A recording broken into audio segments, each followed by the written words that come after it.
Kesalahan dalam meluncurkan sebuah bisnis pasti banyak dong. Nah, tapi dalam video kali ini saya akan membagikan dua pengalaman saya yang berkaitan dengan kesalahan ini.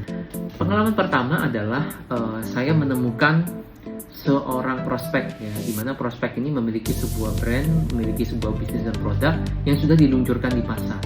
Lalu ketika kami berdiskusi, dia bingung kenapa kok produk atau brand saya kurang dikenal ya oleh customer atau mungkin orang-orang seperti itu. Setelah meriset, saya menemukan bahwa apa yang dia lakukan hanyalah memposting sebuah produk di sosial media Instagramnya. Mungkin dia juga melakukan secara word of mouth, mengenalkan ke teman-teman dan melakukan hal-hal pendekatan pengenalan produk secara langsung, secara ke orang-orang terdekat lah ya. Karena produknya dipasarkan secara digital dan tidak ada di store offline, dan tentu saja untuk diketahui produknya dia harus berpromosi dong.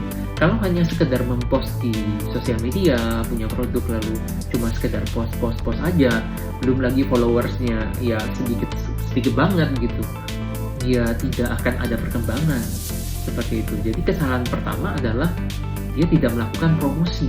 Nah, ketika kita membuat sebuah bisnis baru, melaunch sebuah bisnis baru, karena budget kita minim, kita selalu mengesampingkan promosi. Tapi itu adalah sebuah hal yang sangat penting. Nah, ini menurut saya sebuah kesalahan yang teman-teman jangan lakukan. Kesalahan yang kedua, yaitu adalah tidak menguji produk atau bisnis kita.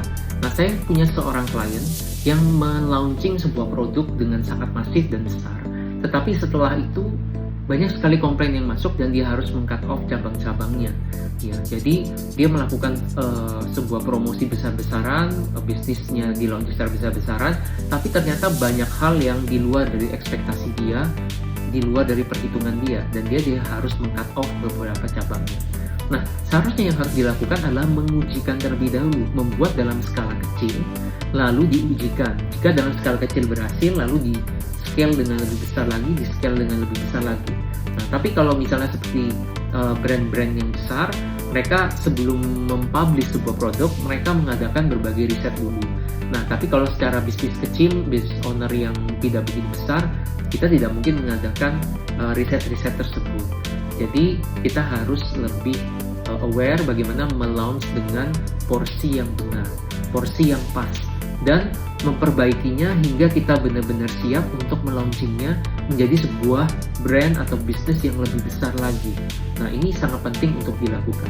Oke, jadi itu adalah dua hal yang bisa saya bagikan dalam short kali ini. Semoga bermanfaat bagi teman-teman.